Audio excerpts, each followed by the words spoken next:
Hey guys, this is सरफे and welcome to my YouTube channel. तो अभी आप जो देख पा रहे हो स्क्रीन पे ट्रिग्नोमेट्री आइडेंटिटी का एक प्यारा सा क्वेश्चन जो स्क्रीन पे है और अभी हमें देखना है इसका कंप्लीट सॉल्यूशन।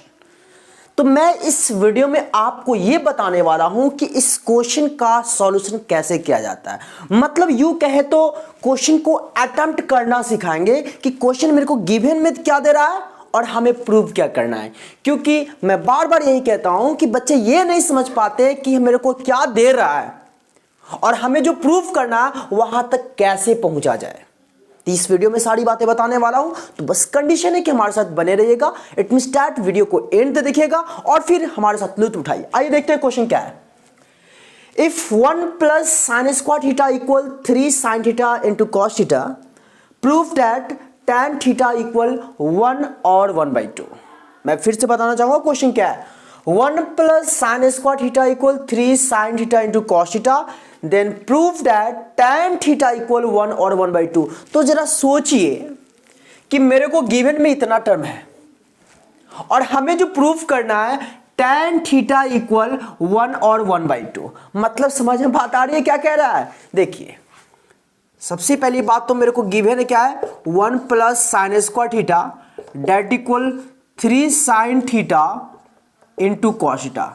ये तो गिवन है, लेकिन हमें चाहिए क्या, tan चाहिए। मतलब tan में रिलेशन आना है और जो tan होगा क्या, 1 और 1/2। तो जरा सोचो आप कि साइन दे रहा है और हमें tan में लाना है, तो क्या करें कि tan आएगा। यहां पे साइन देख रहे हो ना, तो हमें तो tan चाहिए। इसका मतलब है कि इसके नीचे क्या होना चाहिए, इसके नीचे क्या होना चाहिए, cos होना चाहिए ना, तभी तो मेरे को tan में आएगा। तो आप जरा गौर फरमाओ, यहां पे 3 साइन इंटू कॉस है ना, तो इसको करते क्या है कि cos स्क्वायर से दोनों साइड डिवाइड करते हैं। अब कहोगे सर आप इसके नीचे कॉस कर दो ना, क्या दिक्कत है, तो tan आ जाएगा। तो मेरे प्यारे दोस्तों, आप जरा सोचिए, अगर इसके नीचे tan देंगे तो मेरे को क्या आ जाएगा, साइन स्क्वायर बाई, सॉरी इसके नीचे कॉस देंगे तो मेरे को क्या आ जाएगा, साइन स्क्वायर बाई कॉस। मतलब tan into sec, tan into sine आ जाएगा, मामला बिगड़ जाएगा। हमें tan के टर्म में चाहिए, तो क्यों ना मैं दोनों साइड कॉस स्क्वायर से डिवाइड कर दूं। तो यहां लिखिए क्या, on dividing by cos square theta, on dividing by cos square theta both sides we get। तो दोनों साइड cos स्क्वायर से डिवाइड करेंगे तो आप जरा देखो, यहां पे होगा 1 बाई cos स्क्वायर थीटा, फिर प्लस यहां पे क्या होगा, sine square theta by cos square theta. Clear है, that equal 3 sine theta into cos theta by cos square theta. बातें समझ में आई। मैंने क्यों कॉस स्क्वायर से डिवाइड किया, मैंने यहां पे कॉस से क्यों नहीं डिवाइड किया, इसलिए मैंने ऐसा किया क्योंकि मेरे को यहां पे साइन स्क्वायर था। अगर साइन सिर्फ रहता ना तो मैं कॉस से डिवाइड कर देता, स्क्वायर है इसलिए कॉस स्क्वायर से डिवाइड में कर रहा हूं। बातें क्लियर है, आगे बढ़ते हैं। अब जरा बताओ, याद करो बचपन में आपने पढ़ा होगा 1 बाई कॉस स्क्वायर थीटा क्या होता है, सेक स्क्वायर थीटा। तो मैं इसको लिख सकता हूं क्या, sec square theta. Is it clear, plus sine square by cos square क्या होता है, tan square theta. Is it clear, चलिए डेट इक्वल। अब मुझे बताओ, क्या इसमें से एक कॉस से एक कॉस तो कैंसिल हो सकता है, क्योंकि यहां पे कॉस स्क्वायर है। बच क्या गए हो, 3 sine theta by cos theta, तो क्या लिखेंगे 3 tan थीटा। अब जरा मुझे बताओ, यहां पे हमारा ये सोच होना चाहिए कि हमें tan में रिलेशन चाहिए, tan का वैल्यू चाहिए।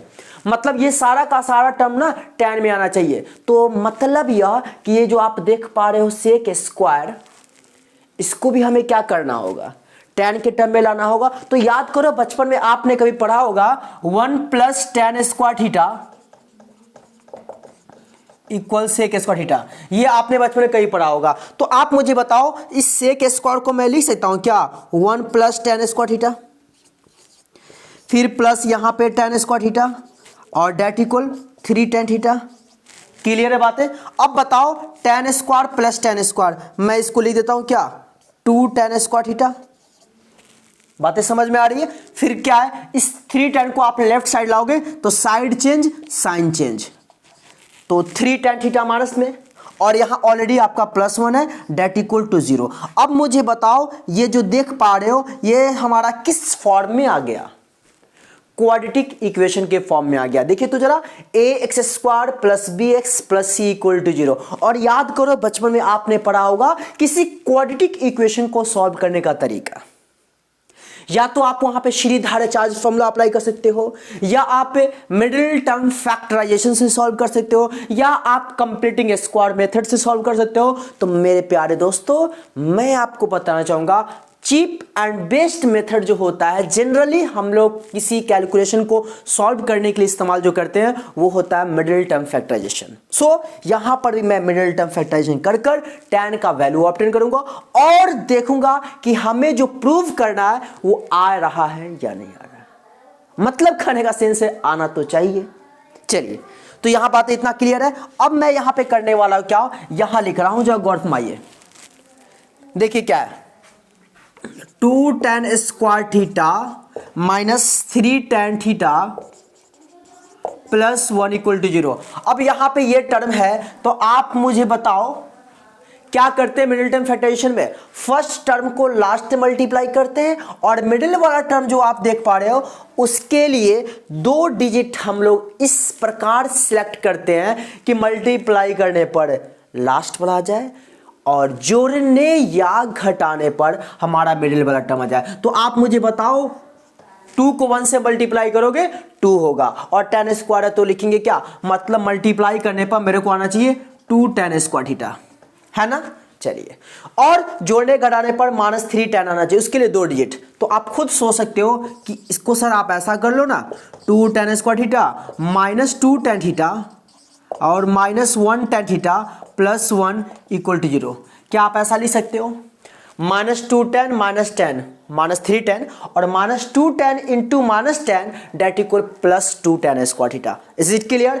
अब मुझे बताओ क्या इस टर्म में कॉमन कुछ दिख रहा है, मिडिल टर्म फैक्टराइजेशन ऐसे ही तो सॉल्व करते हैं। तो कहोगे सर आपको तो देख लो ना 2 tan कॉमन आ रहा है, तो बेशक तो मैं लिख सकता हूं क्या tan -1 और फिर बताओ मेरे को इसमें यहां साइन माइनस है तो माइनस दे दो। अब बताओ माइनस यहां पे tan + 1 है तो इसमें आपको क्या दिख रहा है, क्या दिख रहा है कॉमन। तो आप कहोगे सर जहां पे कोई नहीं होता उसका ऊपर वाला होता है, मतलब क्या इसमें मेरे को कॉमन कुछ नहीं दिख रहा, इसका मतलब है कि 1 कॉमन लेंगे। तो -1 कॉमन लेंगे तो क्या आएगा tan थीटा प्लस है तो यहां पे माइनस हो जाएगा क्योंकि minus minus plus that equal to 0। तो आप मुझे बताओ tan -1 दोनों में है, फिर आपका tan -1 कॉमन आ जाएगा तो क्या आप लिखोगे into 2 tan theta -1 that equal to 0, ऐसा ही कुछ आएगा ना। अब बताओ मुझे इसको आगे फर्दर सॉल्व करने के लिए हम यहां पर क्या लिखते हैं आइदर। तो आइदर में क्या होगा tan theta -1 that equal to 0, therefore tan theta equal 1। फिर होगा आपका क्या यहां पे या तो यानी either 2 tan -1 equal to 0, 2 tan -1 equal to 0, therefore 2 tan equal क्या हो जाएगा 1। तो हम लिख सकते हैं क्या tan इक्वल क्या होगा 1/2। अब मुझे बताओगे आप जरा क्या यहां पे tan का वैल्यू आपका 1 आया और यहां पे tan का वैल्यू 1/2 आया, यानी दोनों केसेस में हमें क्या आया tan का वैल्यू 1 और दूसरा वैल्यू जो आया मेरे को 1/2। पहला 1 आया दूसरा 1/2 और इस तरीके से हमारा यहां पे जो प्रूफ करना था tan इक्वल 1 और 1/2 और हमें यहां पे आ गया। तो फाइनली हम यहां इस पे नीचे दिख रहा है नहीं दिखा, कोई बात नहीं, आप समझ लो कि tan का वैल्यू 1 आया और tan का वैल्यू 1/2 आया, मतलब यह कि tan का वैल्यू 1 और 1/2 आया तो हम डायरेक्ट लिख सकते हैं प्रूव्ड। तो उम्मीद है बातें आपको समझ में आई। वीडियो का लेंथ तो बहुत शॉर्ट हो गया होगा, छोटा हो गया, वैसे कोई बात नहीं, बस एक ही क्वेश्चन देखेंगे लेकिन हाँ समझते हुए चलेंगे ताकि आपको हर क्वेश्चन का कॉन्सेप्ट अच्छे से क्लियर हो जाए, क्योंकि मैथमेटिक्स जैसा कि आप सभी जानते हो रटने की चीज नहीं है, ये चीज है समझने का, कॉन्सेप्ट क्लियर होने का। अगर समझ में आ जाएगा तो आप ट्रिग्नोमेट्री आइडेंटिटी का किसी भी तरह का क्वेश्चन अगर आपके सामने दिया जाए तो आप बेशक उसका धुआं कर डालोगे। तो आज के लिए इतना ही, फिर मिलते हैं नए वीडियो में नई एनर्जी के साथ, तब तक के लिए बाय बाय, जय हिंद जय भारत।